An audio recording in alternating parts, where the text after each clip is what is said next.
The following is a presentation of the Belly Up Sports Media Network. Team Canada can't score, can't stay out of the box, and can't win. And it is the Winter Classic. All it's cracked out to be, all on today's 1420 Sports Bar podcast. 4 Beer Sports talking a whole lot more. Let's get into her.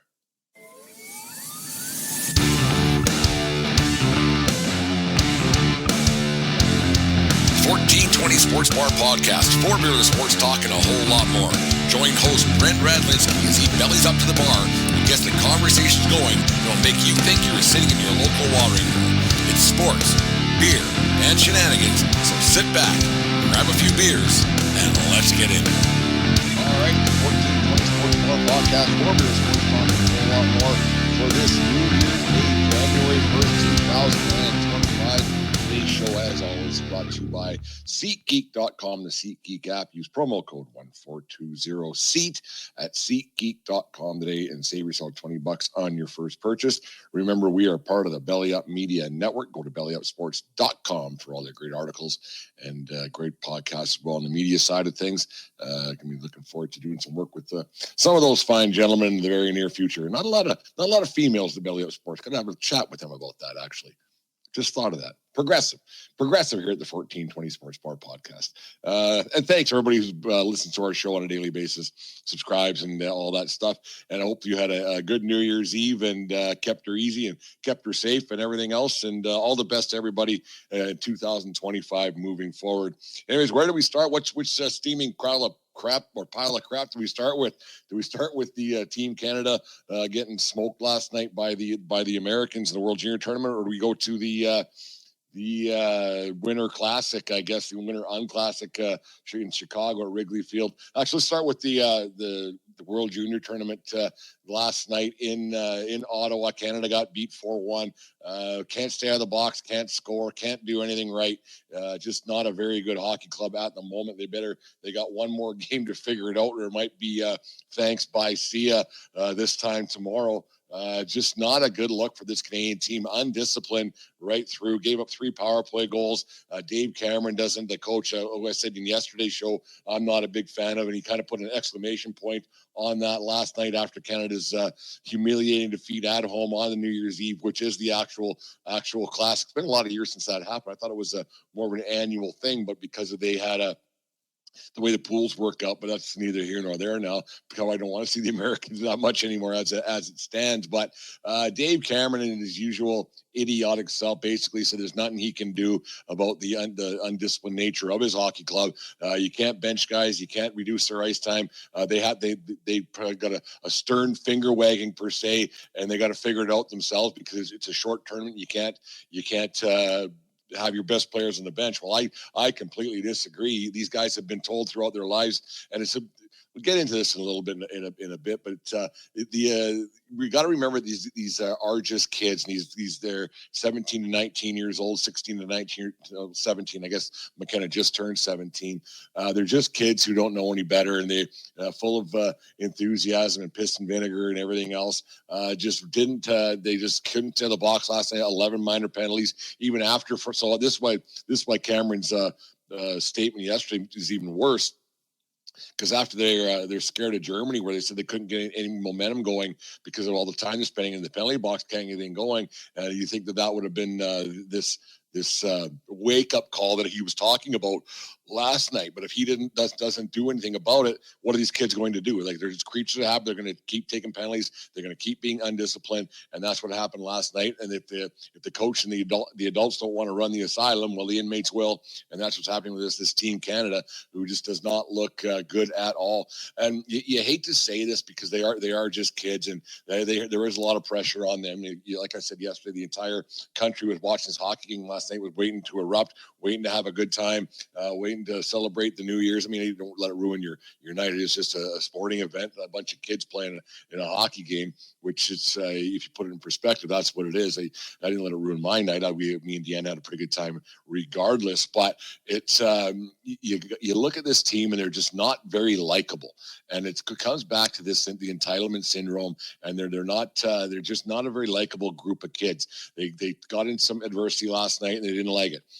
Easton Cowan's the whipping boy of this hockey team, and rightfully so. He's took some bad penalties throughout. A really bad one last night when the Americans scored. The American kids weren't afraid to chirp a little bit, and I got no problem with that. Like, I have no problem with that at all. If you earn that right to do something, you scored a goal and you can shove it right up someone's rear end, go ahead and do it. And that's what the Americans did yesterday on multiple occasions. They pushed. The Canadians pushed back, but the Americans pushed harder. And it was Canada outshot them 38-23 or something. But all those outside perimeter shots that don't mean a whole bunch, and they just couldn't get anything going. It's just a bad look. And that American team, like in that first period, the way they were just flying, I was like, holy Christ, this one's going to be this might be a 8-2, 9-2 kind of a game. But Canada held in there. Their goalie was good enough, George there. But they just couldn't get anything going because of their undisciplined nature, and that comes right from the coach. And if the coach doesn't want to discipline these guys, doesn't want to sit them down, doesn't want to yell, doesn't want to tear back, doesn't want to do whatever it's got to do, well, then this is the outcome you're going to have. And the outcome that you're going to have, it could be done tomorrow night. Czechia is a good hockey team, and Canada's just not. They're just not right now, and that's another problem that Canada has right now, is that the Hockey Canada in itself has a bad look on itself and a bad image, not just on the ice but off the ice as well. And this tournament could have done some damage, or could have helped out this the Hockey Canada the structure a little bit. That could have helped out the Hockey Canada's perception around the public here in Canada. But now with this team playing the way they are, being undisciplined, not doing what they're supposed to be doing, not being real good ambassadors, this is kind of what people are spouting off about today. And you can't blame people for being upset. You can't blame people for not liking Hockey Canada with all the stuff that's going off the ice, and then the on the ice stuff kind of just melds into what their culture is, where the inmates run the asylum. And this was happening. Like it's not a good look. The old boys club, as we've talked about for years with Hockey Canada, is rearing its ugly head. Why is Dave Cameron this coach?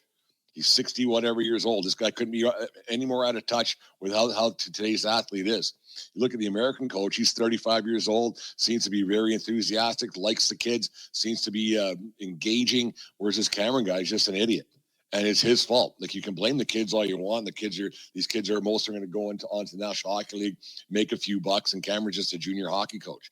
I mean, it's an accomplishment, obviously, but these kids are going to forget about this moment the second it's done. It hasn't went well. It's not going to go well. You can't see this thing like I'm not going to put this thing to bed yet, but you can't see this thing changing around within 48 hours, especially after hour 12. They didn't even practice today. They called it off. So, yeah, we're just going to stay away from the rink, clear our heads. Well, that doesn't work. Like, you got to get back on the ice. You got to figure something out. You're not scoring goals. You're not getting any quality shots. You're not doing anything right. You're not doing a thing right. And to stay away from the rink for a day because you feel a little butthurt, I don't know. To me, it might work. I don't know. But to me, you got to get back to work and get something going and figure out why you can't score in the power play, why you're giving up power play goals nonstop. Like, it gave up 3 power play goals in the empty netter last night, and there's a hockey game. You know, like, sure, you outshot the Americans, but what did you do?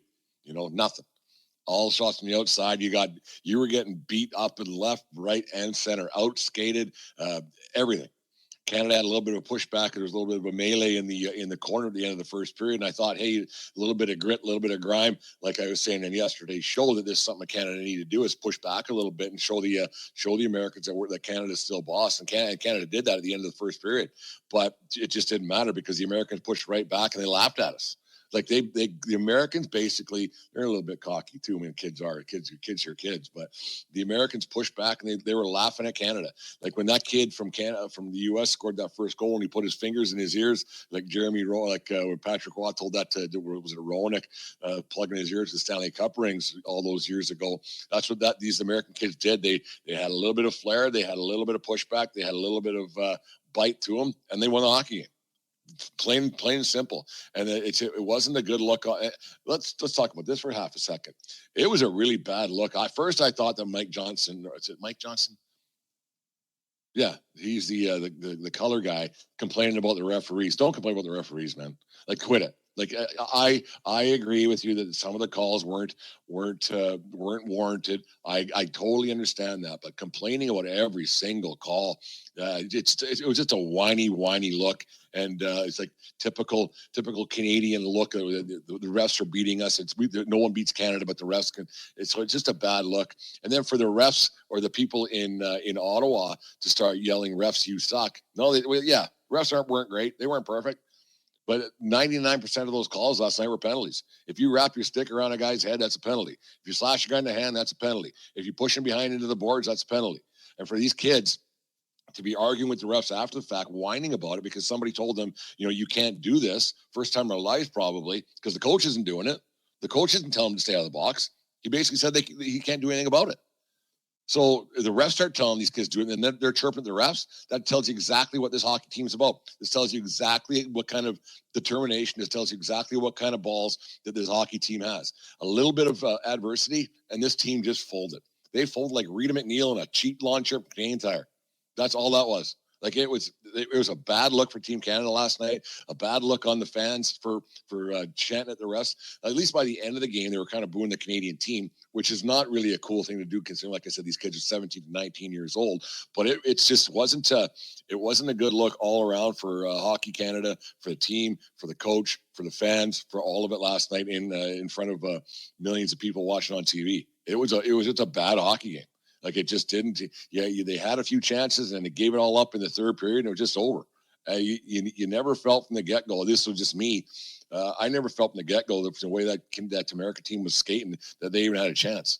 That Canada didn't have a chance in the first period, and the goalie held them in. And I was looking at the clock, and they didn't have many shots, like 5-3. Like, what the heck's going on? But a lot of missed nets. And this Canadian team, like that Cowan kid, like shooting it 3 feet over the net, hit the damn net. Make the goalie make a save, get a whistle, get a rebound, whatever it might be. Hey, it might even go in.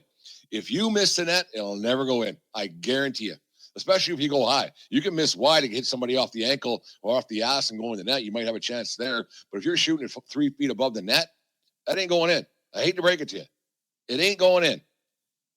Like, I don't understand how that is such a thing. And missing the net, like, you can't miss the net. Like, shooting for pinholes. I don't understand it. Put it on net. Get a rebound. Get a deflection. Get something. If you shoot it over the net, it ain't going in. Because you know what? You got to high stick it, then it's not a goal anyway. So what are you doing? Like, what are you doing? It was a bad look on the Canadian team last night. They just don't got it. I hope I'm wrong. It's not over yet. They have a few more chances to get it. They have one chance tomorrow against Czechia to get something done, get something rolling, stay out of the penalty box, and just maybe score a goal. They haven't given up anything 5-on-5, but you're in the penalty box all the time, so you can't get anything going. Like, it's impossible to get anything going when you're always in the penalty box and killing penalties. That's 22 minutes last night where they're killing penalties. Yeah, obviously they got out of the box sooner when the goal was scored, but half the game you're killing penalties. You aren't going to win hockey games that way. You can't get anything going offensively that way.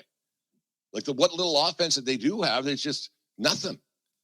Like, the line matchups don't make sense. The defensive pairings don't make sense. None of it makes sense. And Cameron's just out of touch. They have the wrong guy behind it. It's the old boys club who got Cameron in there. And I read somewhere that he wasn't supposed to be the coach, but he's in Ottawa. So they just made something happen in the summer. I can't remember what it was. You read so many damn things throughout the day, but it was just a bad hockey game for Canada. Like, it couldn't get any worse on a New Year's Eve, which is supposed to be the big one in Canada. And it just came up a dud. It came up an absolute dud. And this team is unlikable. You hate to say it about a bunch of 17 to 19-year-old kids, but this is especially about a Team Canada, which I'm 100% behind during the World Juniors. I have been watching this entire tournament, but this team is just unlikable. It's just there's nothing there, and the stuff that is there is negative. Like, it's just a negative hockey team. It's a negative group. There's not a lot of smiling going on. There's just a lot of entitlement going on. And it comes right from the coach, right on through. And if the coach doesn't want to discipline these guys, it just shows the entitlement of what these players are. So maybe it's not Cameron's fault. Maybe it's the parent. I blame parenting. You can probably blame parenting. It's, Yeah, I don't know. It just doesn't look to me that Hockey Canada is going in the right direction. Are we going to have a hockey summit like we did all those years ago? Probably not. There is some problems with the management and everything else with Hockey Canada. There is some things going on with the sexual assault situation that the Hockey Canada cleared house. They lost some money because sponsors bailed out, and then so this is what Hockey Canada is. Maybe everybody else is onto something. It's just there's many things going on with the organization right on through at different levels and teams going different things here and there, leagues breaking away and people not being sanctioned by Hockey Canada because this is the way it is. So you just maybe everybody else is onto something. Maybe I got to do a little bit of research and find out what's going on here. But it turns out it wasn't the bumper position. Turns out it wasn't the bumper position that was the problem. Turns out the team's the problem. That's what's the big. Turns out the coach is a problem. Turns out that the structure of the Hockey Canada is the problem. They might bounce back. I can't see it. I can't see. They aren't beating the Americans. Like they aren't beating the Swedes. If they get by Czechia tomorrow, great. But then you got a couple, and you got to face the Americans again. I don't know. It just. Yeah, I don't know. It's just a really bad look for all these people involved, all these kids involved. The captain Brandon Yeager from the Leopard Hurricanes here. He's got to step up and say something. Maybe he's got to be an actual captain and say, hey, we can't be like this anymore. Maybe he's got to throw his stick in the dressing room or kick a garbage can or something. Maybe he's got to freak out because if the coach isn't going to, then maybe the captain has to do it. And that's maybe a captain's job, but it's such a short period of time. And these guys are all buddies and whatever it might be. And 2 days from now, they might not never see each other in the same group again. Maybe these kids just don't care, right? Maybe this Cowan kid, he's as much of an idiot as he seems to be. That might be it. He doesn't care. Maybe I'm Easton Cowan. I'm going to be on the Toronto Maple Leafs one day. Maybe, I don't know. Maybe you won't be. Maybe this kind of a tournament, like the coaches be like, or GM or management be like, holy Christ, we don't want these guys on our team yipping at referees when they obviously take penalties. It's just it's a shitty look. It took me till 4:28 to throw a swear word here on New Year's Day 2025. First one of the day. Crazy. I've also been just talking to the voices in my head, not out loud, so kind of locked myself. That Peach Bowl game was really good. The Texas and Arizona State overtime, fantastic football game. I'm watching the Oregon-Ohio State game right now, and it's not very good at all. It's quite bad. Quite shocked that what's it 34-0 right now? Yeah, 34-0 Ohio State over a mighty Oregon Ducks. Kind of funny how the Rose Bowl didn't really go full circle. Now it's still a Big Ten and a Pac-10 team playing. It's just funny how that worked out, but yeah, it's too bad this tournament turned out the way it did. I'm not I'm going to watch tomorrow night. Hopefully they can pull a win together. Hopefully they can do something and pull themselves out of these doldrums. Stay out of the freaking penalty box. They got to stay out of the penalty box. They got to try to get something done. And we got to mix the coaches and mix the players, mix the lines up or something, because it's been an awful tournament for Team Canada. They got 2 wins. They're 2-2. I mean, but the tournament doesn't start until tomorrow, anyways. If you really want to get down to it, get down to the elimination games, no matter what. That's when things get really get going. So there is still hope. I don't have much. I'm not going to hold my breath waiting for it. I'm going to still cheer for Team Canada. Hope they can pull something off. But they're the most unlikable group of players to wear the Maple Leaf in my memory, and that says a lot. Because I've been watching this tournament for 40 plus years. And this group just hasn't not tugging on the heartstrings in a positive way by any means. Anyways, the 1420 Sports Bar Podcast, 4 Beer Sports Talk, and a whole lot more. Go Canada, go. Here's a little word from our friends over there at Righteous Felon Jerky. Righteous Felon Craft Jerky is the official jerky of Belly Up Sports. For over a decade, Righteous Felon Craft Jerky has led the American meat snack revolution by concocting delicious, adventurous, U.S.-sourced jerky recipes for uncompromising carnivores across the country.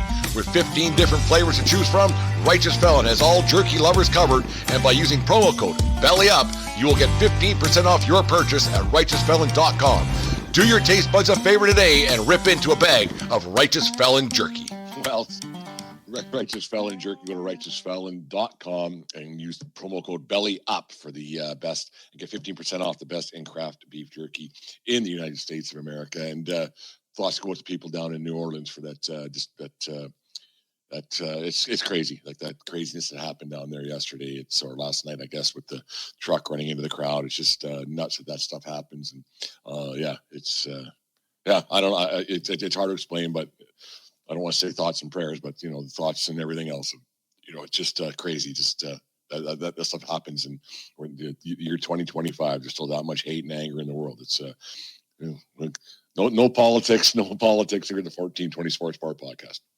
Anyways, steaming pile of crap number 2 that happened on New Year's Eve 2024 to wrap the year up was the Winter Classic, and it isn't really a classic anymore. Like, I get it, the crowds seem to like it. The people who like it who are in the building at Wrigley seem to, they really dressed it up yesterday. I've been there 2017, I think it was. And it's a great venue. I transforming into a hockey game was probably fantastic. The crowd seemed into it. The guys on TNT, they seemed into it. The crowd, but the one problem that they had is that the Blackhawks weren't into it. The NHL made a mistake of having it in Chicago, but didn't have, like, at Wrigley's great, at Chicago's great, but having the Blackhawks involved isn't great.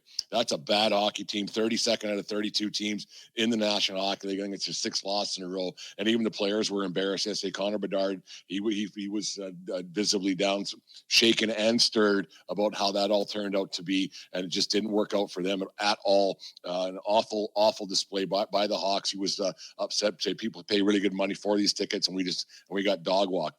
Taylor Hall, he was the same way. He felt awful about the people had to watch that. He felt awful the way that the team came out. He said it was basically, it was embarrassment. It's an embarrassment to even say that we even were out there. And Foligno said the same thing basically. And the Chicago Blackhawks are in a bad spot right now. And I kind of said that a couple of years ago when they took Bedard first overall. I was like, Jesus, it's not his fault.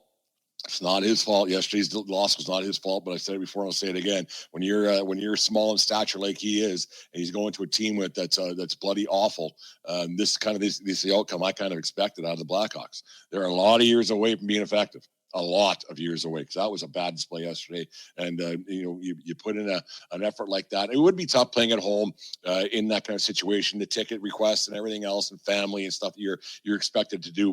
So there is a bit of an excuse there for sure. But it just didn't. You got to get past that stuff. You're a professional hockey player, and the circus of it all probably weighs on you. But you're a professional hockey player. You got to go out there for 60 minutes. They didn't come out for 5. It was just a bad showing by the Blackhawks, a bad hockey team, and St. Louis isn't a whole bunch better. But I read today, because that's the Hawks. It's their 5th time in the Winter Classic, and they're 0-5. Right, so that's just something about the Blackhawks playing in outdoor games. They got one win in one of those Stadium Series games, but like in the Winter Classics, they were 0-5. And the Winter Classic, I don't understand why it was yesterday. There was 13 other NHL games yesterday. Yeah, they had them on different times, and they weren't cross overlapped or anything. But it was like, it didn't make a whole bunch of sense to have that game on yesterday. There was only one NHL game on New Year's Day. And I don't think you're competing with eyeballs. I know the college football playoff is huge, and there's lots of eyeballs on that. But I don't think you're competing with eyeballs. A hockey fan is a hockey fan, and a college football fan is a college football fan.